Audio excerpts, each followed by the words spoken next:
Hi, everyone. How are you all doing today? I hope you're doing really well. My name is Neha, and welcome back to Toon Talk English, your favorite place to learn English through stories. So, have you ever wanted to wake up super early, like 5 a.m. early? They say waking up early gives you more time, more energy, and a head start on life. But is that really true? Or is it just something people say on the internet?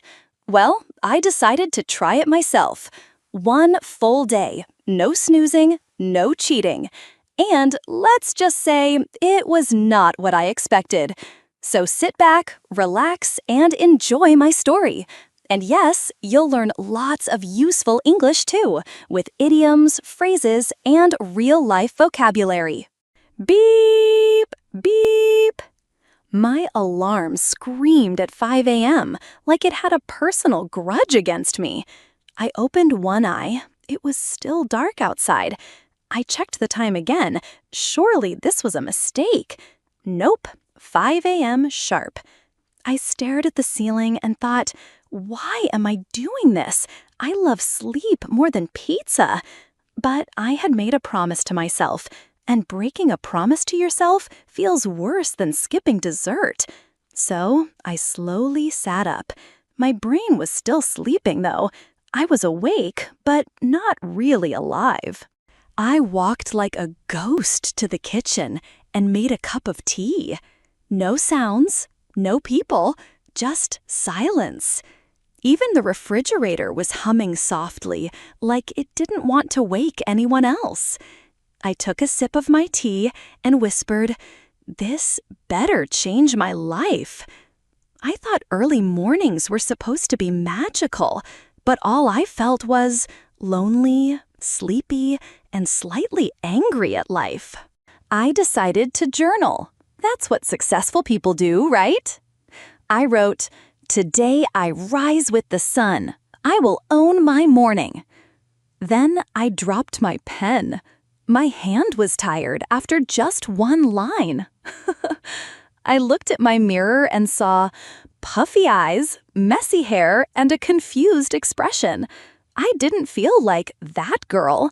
I felt like a sleepy potato. Around 6:15 a.m., I started cleaning my desk. One small task. That's it. I threw away old papers, wiped the dust, arranged my pens. Suddenly, I felt proud. It was a small win. The sky outside turned from black to soft orange. Birds began chirping. I opened the window and smiled. "Okay," I whispered, this is kinda nice." And just then, I remembered something I hadn't thought of in years. When I was little, my grandma used to wake up at 5 a.m. She would sit in the garden, water the plants, and hum old songs. One morning, I woke up early and joined her. She looked at me and smiled. "The world is quiet in the morning, child. You hear your own heart." At 6:30 a.m., I heard my heart that day too, and it was saying, "You're doing okay." At 7 a.m., my mom walked into the kitchen and gasped, "You're awake? Did you sleep at all?" I laughed. I'm trying a 5 a.m. challenge. My little brother peeked out from behind the fridge and whispered, "Is this a prank?" We all laughed. I made everyone chai and helped with breakfast. It felt so good to start the day before the day started. But then came the crash. By 9:30 a.m., my energy was gone. My body said goodbye. I tried to focus on my work, but every time I blinked, my eyes stayed closed a little longer. I accidentally typed "hello, woo" in an email and almost sent it. That was a close call. I thought, maybe just 10 minutes, a power nap. But I couldn't sleep. My body was tired, but my brain was doing a TED Talk inside my head. What am I doing with my life? What is time? Do plants feel pain? I lay there staring at the ceiling and just laughed. Being alone with your thoughts can be funny and weird. By 2 p.m., I had entered scroll mode. Instagram, YouTube, one reel, another. A girl was baking cookies, a guy was dancing with a goat, some woman was doing yoga on a mountain, and me, I was lying in a blanket, eating chips. So productive. But then, something shifted. The sun began to set. My room turned golden. I took out my journal again. This time I wrote, "Today I did something hard. I woke up early. I didn't do everything right, but I saw a part of the world I usually miss, and I saw a part of me I forgot existed." I realized waking up early wasn't just about time. It was about space. Space to feel, space to remember, space to breathe.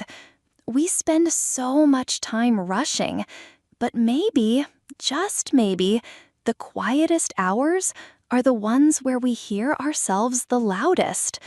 That made me cry a little, and it felt really, really good. At 10 p.m., I went to bed early for the first time in weeks. No scrolling, no noise, just rest. I smiled and whispered, "Good job today, Neha." Now it's time to review what we learned from today's story. Vocabulary. Grudge, a feeling of anger or dislike. Puffy, swollen or slightly bloated, especially eyes. Power nap, a short sleep taken during the day. Scroll trap, getting stuck scrolling endlessly on your phone. TED Talk, a popular online speech, used here humorously. Phrases. Sleep more than pizza, expressing deep love for sleep. Productive, getting things done efficiently. That girl, a trend of being super organized and healthy. Made a promise to myself, a personal commitment. Space to breathe, a calm mental or emotional state. Idioms. Crash and burn, to suddenly lose energy or motivation. Close call, almost made a mistake. Own my morning, take control and use morning well. Rise with the sun, wake up early, start with nature. New me, a fresh version of oneself. Thank you so much for being with me today. I hope my story made you smile and helped you learn something new in English too. If you enjoyed this video, don't forget to like, comment, and subscribe to Toon Talk English. We learn, we laugh, and we grow together. See you next time, my friends. Bye!